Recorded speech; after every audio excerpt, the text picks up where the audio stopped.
Okay, everyone, I will eliminate the uncertainty about ISO 20022, whose nations and whose payment systems will implement ISO on what dates.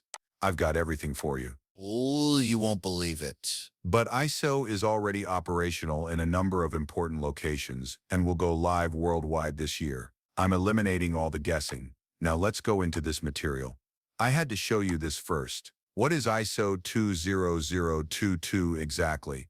The industry is taking notice of a new global standard for financial messaging. In essence, it facilitates the safe and effective sharing of information between financial institutions. It was developed by the International Organization for Standardization, or ISO, a non-governmental independent international organization that establishes global standards for security and quality management, among other areas. You may be familiar with SWIFT, another messaging standard, if you have ever sent a wire transfer. The data structure, depth of detail, and security features are some of the main distinctions between it and 20.022, despite their similarities. While 20.022 utilizes XML, which is more adaptable and simpler to incorporate, SWIFT uses its own format. For some systems and applications, ISO 20.022 has already been mandated by a few central banks and financial authorities. For instance, the U.S. Federal Reserve is urging financial institutions to implement 20.022 by 2023, while the European Transfers Council has set a 2025 target for all SIP-OP transfers to use it. What does this entail for virtual currencies then? Since ISO 2020 offers a versatile and standardized architecture for financial communications that guarantees consistency and interoperability across systems, it has the potential to be extremely important in the creation and application of CBDCs. The adoption of ISO 2020 may lead to a rise in the use of compliant cryptocurrencies. Stellar Lumens and Ripple's Xrp are two cryptocurrencies that are part of the ISO 20022 standards organization. Understanding the importance of ISO 20022 messaging and how it may revolutionize the financial sector, Strong has made use of the "all right, let's continue." Additionally, there is material circulating that claims ISO has nothing to do with XRP, while some claim it is completely related. All right, let's quickly review this information. That smoke managed to rise. After we read these articles, I'll start playing the video in cryptocurrency, it says. It also discusses the benefits of ISO 20022, which establishes a universally accepted framework for cross-border payments and message exchange, including the addition of cryptocurrencies to these rich data packets. Boost adherence. Recognize the importance of compliance. Cryptocurrencies can meet legal criteria and integrate with financial institutions and central banks by adhering to ISO. Additionally, it discusses several examples. In order to get toward widespread adoption, I'll give Hedera, AID, Quant, Ripple, XLM, and XTC, to mention a few assets. Although I will not read it to you, you are welcome to pause it and read it on your own.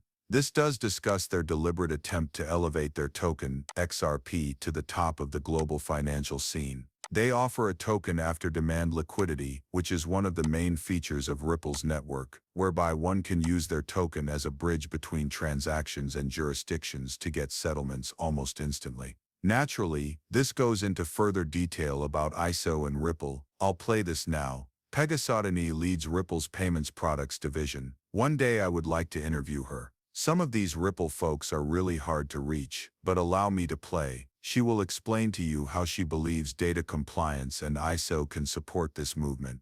These issues will be resolved with ISO 20022. Thus, ISO 20022 is a worldwide standard for the exchange of financial data. Through payment processing and rich data transfer, this facilitates interoperability across many systems. Additionally, because it is open and adaptable, it will promote competition. Since the beginning, Ripple has adhered to ISO 20022. We've always understood that this is the best course for payments and that everyone would benefit from it. And in that regard, we were truly pioneers. In order to influence the future direction of payments, we have also joined the standard body. Returning to your security point, Ripple is steadfast in its commitment to the greatest security, privacy, and safety standards, and the fact that we are ISO C2 certified is evidence of this. For those who are unfamiliar with SOC2, SOC2 reports provide incredibly useful details about an organization's security capabilities, allowing all of its users and customers to feel secure using that service. This implies that everyone utilizing the Ripple service is aware of our adherence to the most recent security and privacy guidelines.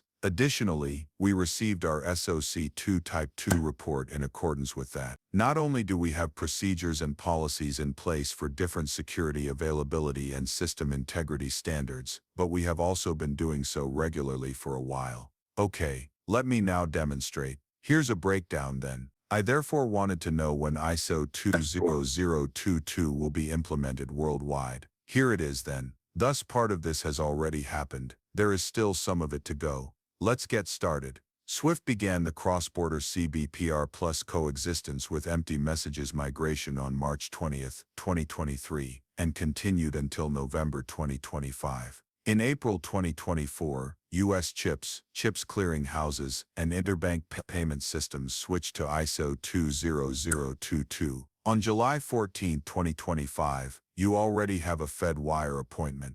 The FedWire Fund service embraces ISO and chopped over, followed by Worldwide Quick, of course. By November 2025, when the coexistence term ends, ISO 20022 will be the only standard for cross-border payments, which might significantly affect cryptocurrencies. Hopefully by November 2025, you will also have important PMIs. By that time, all significant payment market infrastructures must either embrace ISO 20022 or have done so. Naturally, CHAMPS took place in June 2023. Eurozone Target 2 and SEPA were in March 2023. Canada Links took place in March 2023. Naturally, live Hong Kong chats follow. Euro 1 is already using ISO. As you can see, many payment systems around the world have already been updated, but they may not be fully utilizing it or haven't yet included cryptocurrencies. Keep in mind that you can include cryptocurrencies in the settlement message.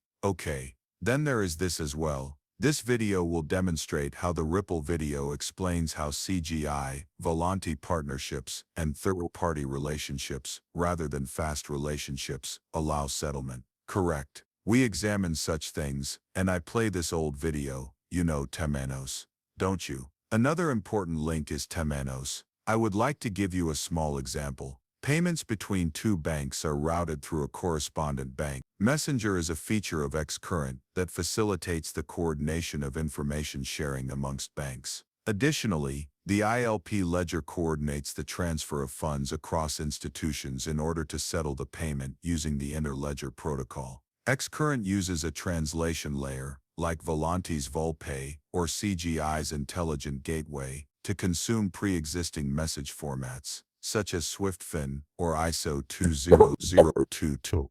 Let's trace the whole payment cycle for a single payment. In order to start the payment process, the translation layer first parses the message and gathers the required data. Alice in the United States wants to transfer funds to Bob in Germany. She wants 500 euros given to Bob. To get the entire cost and payment processing fees, Messenger gets in touch with the beneficiary and correspondent banks. Pre-transaction validation is the next step. This covers account verification checks and compliance checking. To guarantee high straight-through processing rates, all banks can pre-validate the payment even before money flow, because they have the required information.